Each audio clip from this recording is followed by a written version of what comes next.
you know what today is? Sunday? November 11th? Veterans Day, yeah, thank you. Yeah, today is a day that we honor those that have served in the armed forces and are serving in the armed forces. And I can remember my very earliest memory was right after World War II. I was at a parade with my mom and dad. It was a World War II victory parade, one of many. And I was maybe 3 years old and 2 foot high. And I remember watching the soldiers march by in absolute awe. It looked like they were 20 foot tall. I didn't understand what happened, but as I grew older, I began to appreciate the sacrifice that they had made and that many make for what most of us just take for granted. And so I cherish that memory from that point of view, that it helps me stay in a space of gratitude for those that serve. And so I say thank you to all of you, to all of them.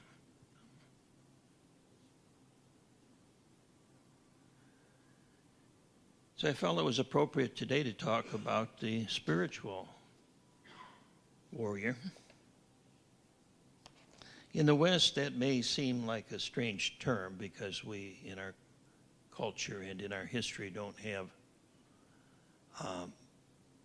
I think, much good memories regarding religion and wars. Religious wars are among the most bloody wars ever fought. The Crusades and the Jihads and the Purges and the Inquisitions and so forth. But in the East, the tradition of the warrior and the yogi or the monk goes back a long ways. And in the East, that tradition is very much melded and married together. And so I'd like to talk about that, how as yogis, as Dharma practitioners, it's important for us to engage and to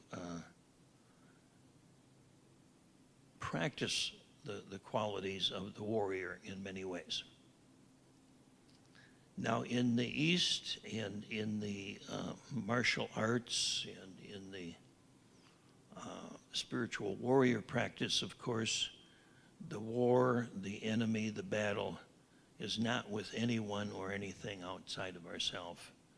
The battle is with the self. And so the self meaning the false self, the ego, the personality, whatever you want to call it. The battle is between what's real and what we've been conditioned and taught and entranced to believe is real. So I'd like to identify 4 qualities and invite you to practice these and to incorporate these into your practice as time goes on. And my guess is you already have and maybe have not even thought about it or become conscious of them. So what are 4 qualities of the warrior that become part of the qualities of the yogi or the spiritual warrior? Well, one, of course, is that of discipline. And the early monastics were organized a lot like a military unit. And it was recognized that the discipline needed to train a warrior was very similar to the discipline needed to train a monk or a yogi. It's important that when we hear the word discipline, we don't associate it with the word punishment. which unfortunately is often what people think of when they hear the word discipline. There's really two meanings of the word discipline. One is punishment, but there's a more productive connection, and that's with learning. Disciple, learning, discipline, disciple, one who learns, one who has committed to a path of learning. If we're going to learn how to play a musical instrument, or if we're going to learn to speak another language, we have to apply the discipline of learning. And it takes work, it takes commitment. And so it is with our Dharma practice. It takes the discipline of training. And originally, the training comes from the outside with both the warrior and the yogi. The training comes from a teacher or from a drill sergeant or from someone or something outside themselves. And so we may go to a retreat, we may go to a sangha, we may go to a boot camp, we may go to some monastery where we're trained. But ultimately, that discipline in the true spiritual warrior is internalized. It becomes a self-discipline. So the true discipline is not from the outside, it's from the inside. It arises out of our commitment, our love of the practice. The word yogi in Sanskrit literally means yoke. And yoke refers to, in the East, that of training. That's the way they would train wild oxen and the pack animals, as they would yoke them to another animal that was domesticated, and that's the way they would train them. So the word yoke, yoga, means discipline, one who practices. And of course, as you know, or as you will find out if you begin the practice of mindfulness, of the Dharma, it requires discipline. I mean, it requires discipline to do it on a daily basis. We have to train ourselves. It's not something we necessarily do when we feel like doing or when we get around to doing, but it's a discipline that we make part of our life. And once we begin the practice, as you well know, it takes discipline to stay on track, to stay on intention, to stay with the breath, to stay with the body, whatever our object of attention is. The mind will fall asleep, get lost in some dream state. It takes discipline to return again and again and again and again to the breath, to the breath. So the practice is cultivating a discipline. The discipline of attention, openness, and acceptance.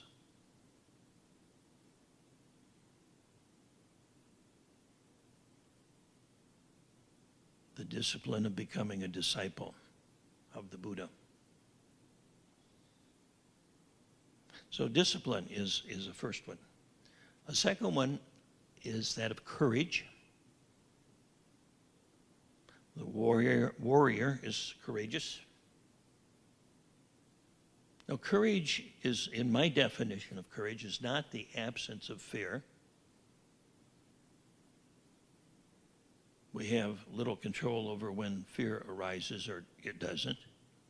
But courage is the skillful use of fear. It's learning how to meet fear skillfully.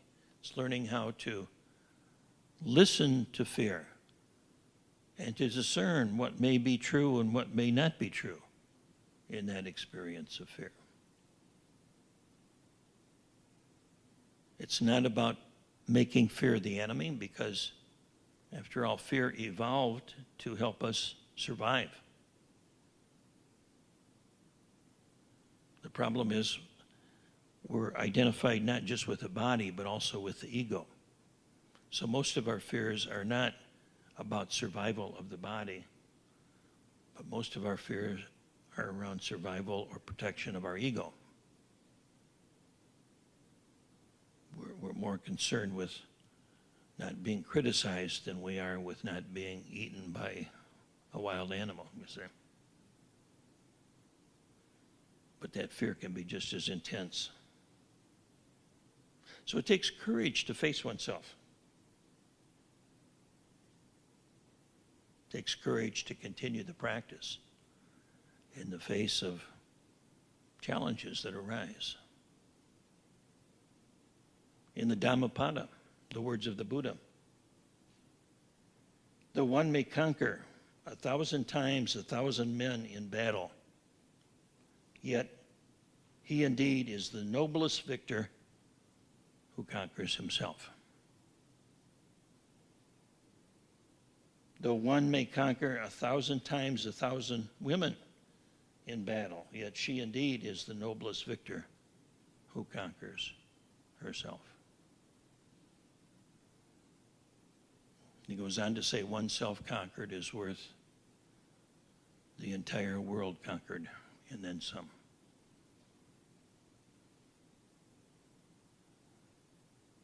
In the Buddha's awakening, it is said, through the legend, that he sat beneath the Bodhi tree all night long, and he was besieged by the armies of Mara. Now, we all know the armies of Mara, don't we? Greed, craving, delusion, fear. So the Buddha was challenged by Mara. He sent his daughters to seduce Mara, or seduce the Buddha. Unsuccessfully, the Buddha remained unmoved. He sent his fierce warriors and demons to frighten the Buddha, to threaten him with death, destruction, and shame and guilt, and all of the different demons that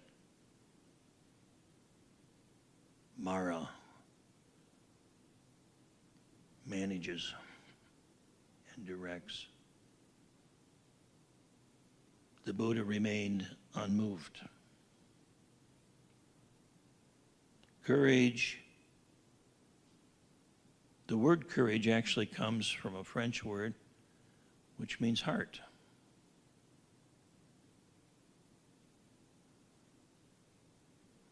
To have courage is to have heart.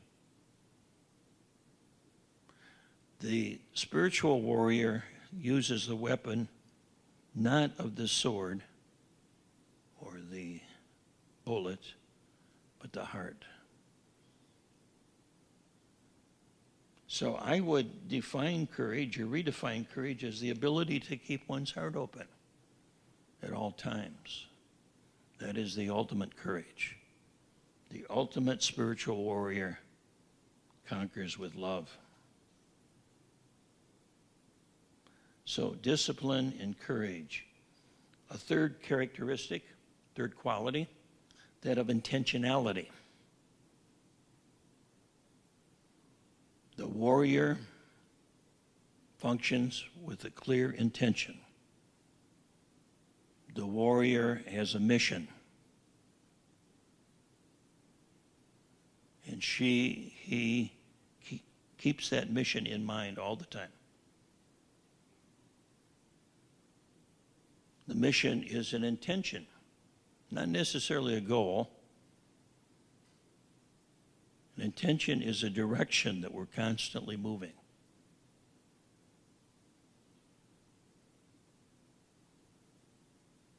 It's open-ended. The intention is to stay awake and to keep the heart open.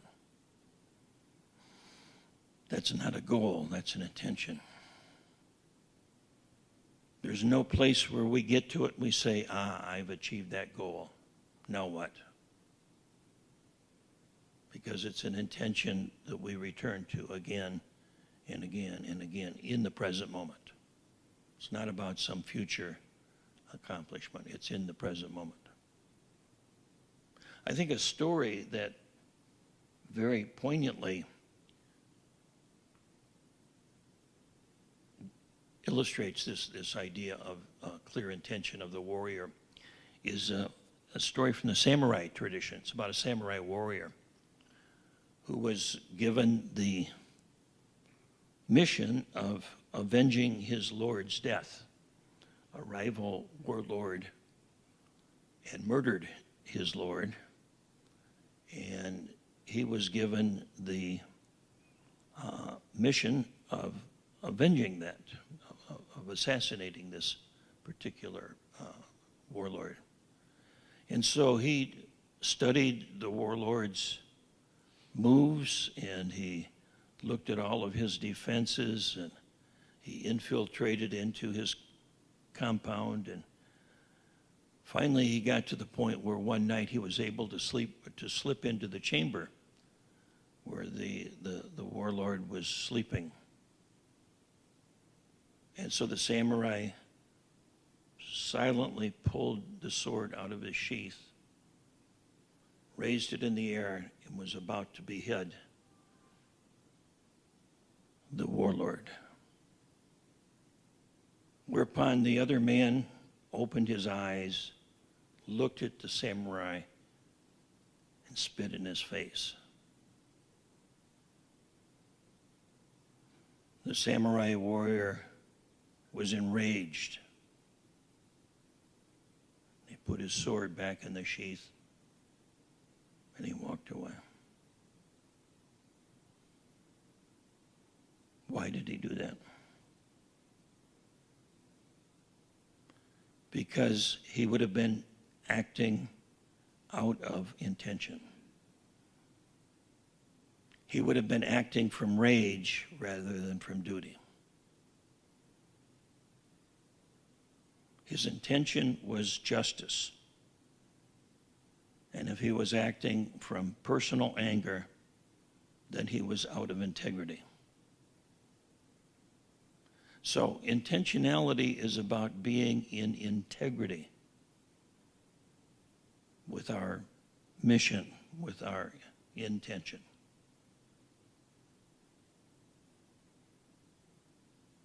And finally, the fourth one, we've got discipline, courage, intention. The fourth one is loyalty. Loyalty. A warrior will take an oath, take a pledge to the Constitution, to the king, to whatever.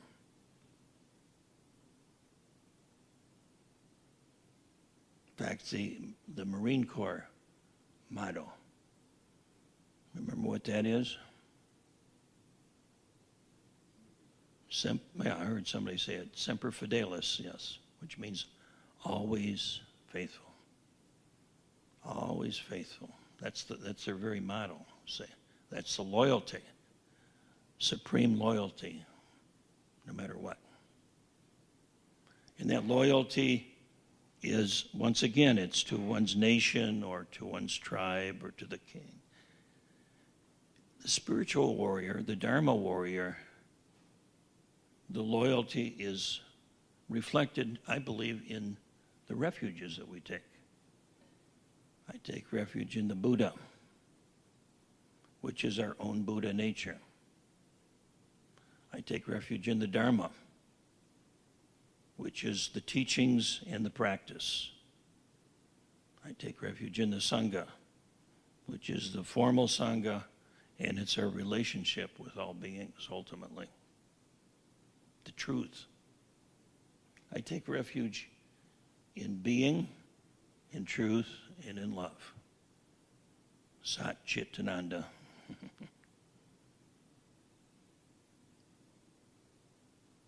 That's the loyalty, you see, of the warrior, of the Dharma warrior.